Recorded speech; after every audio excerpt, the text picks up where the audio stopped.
This is a story of survival, the incredible story of how a 6-year-old Jewish boy survived the Nazis' final solution and kept how he survived a secret for more than 50 years.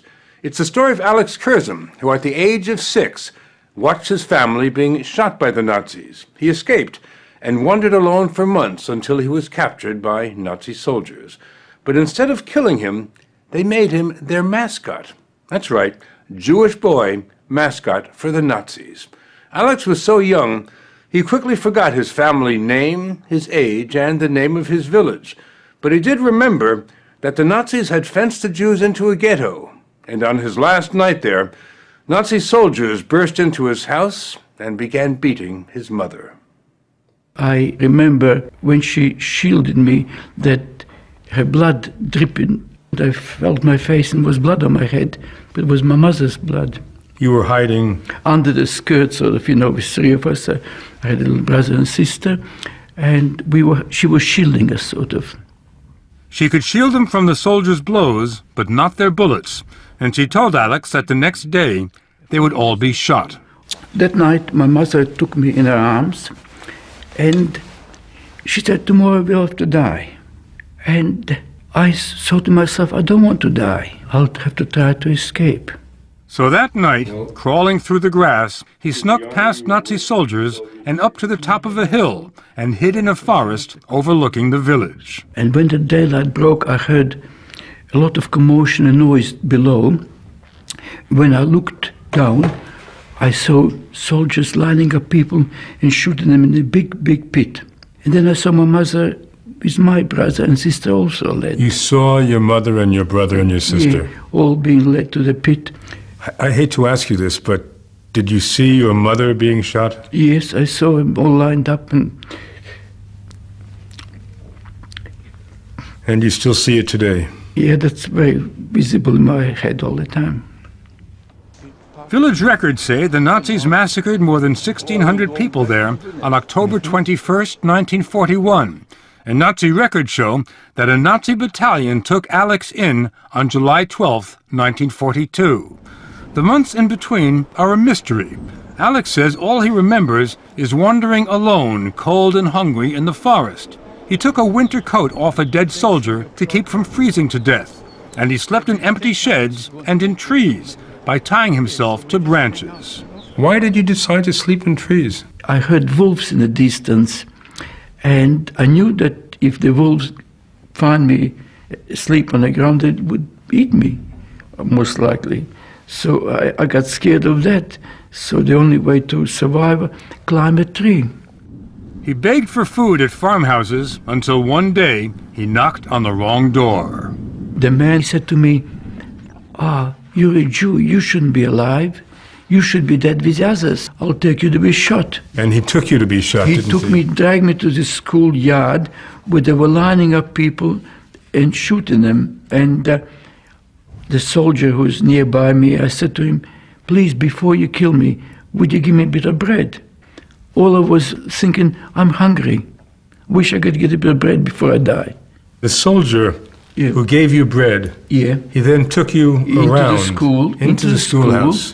And he said he wanted to see if you're Jewish. That's right. So he made you lower your pants. That's it. And he saw you were Jewish. And he said, no good, no good, no good. That's all he kept saying. No good, no good, no good. I understand that he put a pistol to his own head to show you what was going to happen to you. If they find out you're Jewish. But then, he says, that soldier took pity on the little boy. He not only gave Alex bread, he gave him his life. Told me, he said, what I'll do, I'll tell the other soldiers that you're a Russian orphan. The soldiers gave me a new name and a new birthday. And so that's how I became the mascot, the good luck charm for this particular division. Once the soldier convinced his unit to make Alex a Nazi, he got his own tailor-made SS uniforms, his own miniature gun, and his own rank, corporal, the youngest corporal in the Nazi army. Then, all decked out, this little Jewish boy marched off with his Nazi division. They went off to kill Jews. I sometimes come into a village where we've been patrolling, and you see people being lined up to be shot in groups. Then you come to another place, and you see 20 or 30 people lined up to be hanged. When you saw people being shot like that, did it bring back memories of your mother? Yes, I turned my head away many a time because I thought, well, you could have been one of them, and that's what happened in the place you lived to all your family. Later in the war, when the Russians counterattacked and the fighting became too intense for him to stay with the soldiers, the Nazis gave Alex a new family, placing him with a prominent Nazi family in Riga, Latvia. During the summers when he was 7 and 8 years old, Alex and his Latvian foster family spent their weekends at a beach near Riga.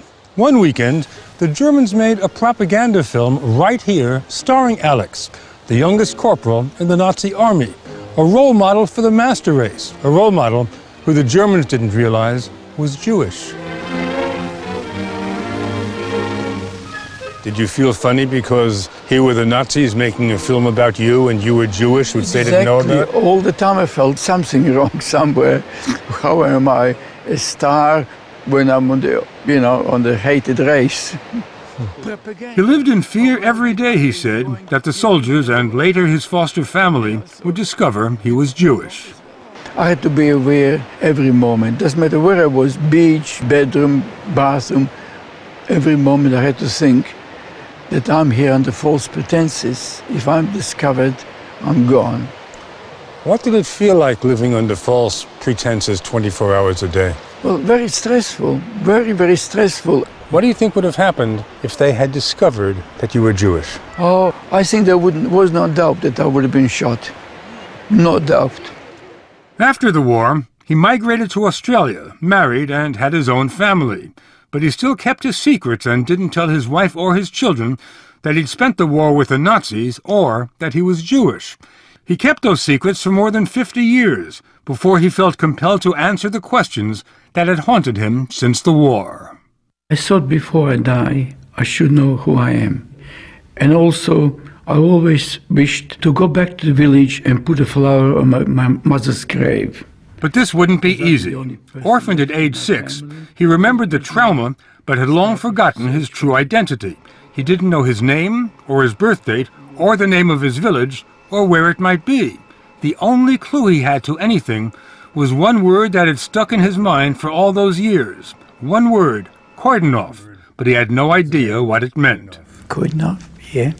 I thought for a while it could be my surname or something, but that's what I remembered, Koidenov. His son Mark made a documentary of the quest for his father's history. They searched for months in dictionaries, encyclopedias, and atlases until a historian finally discovered that Koidenov had been the previous name of a town in Belarusia outside Minsk. With that breakthrough, he then found a half-brother he didn't know existed. And when he returned to Koidenov, That's right, that's right. he found his old house, which was still standing, Apple tree. and an apple tree he used to climb. This is it. It clicks everything I told him. This clicks now.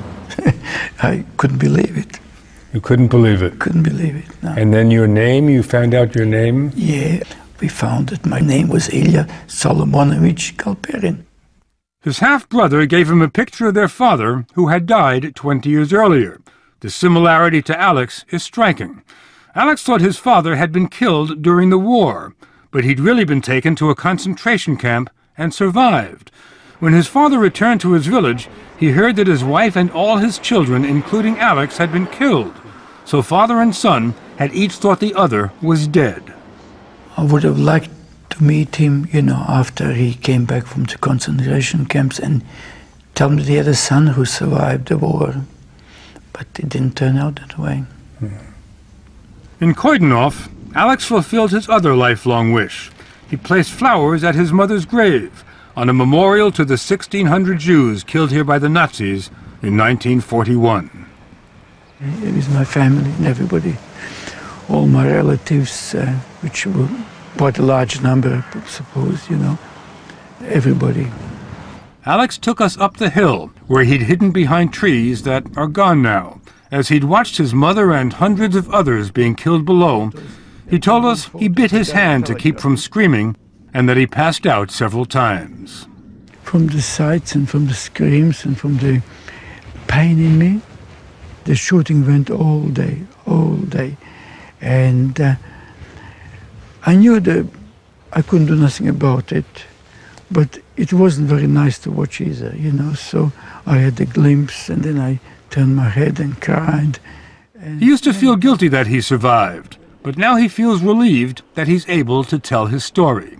The Jewish Claims Conference has verified it, and his son wrote a book about it. Still, the past is not a happy place for Alex, but he went there and came back, having found his name, his village, and his mother's grave. But did you ever find out what your birthday is? No, I've never found out, but every morning I get up, I wish myself a happy birthday, and one day I'll strike it lucky. So I hope you get a gift every day. Not a gift that I can see the sun. A gift that you can see the sun. Yeah.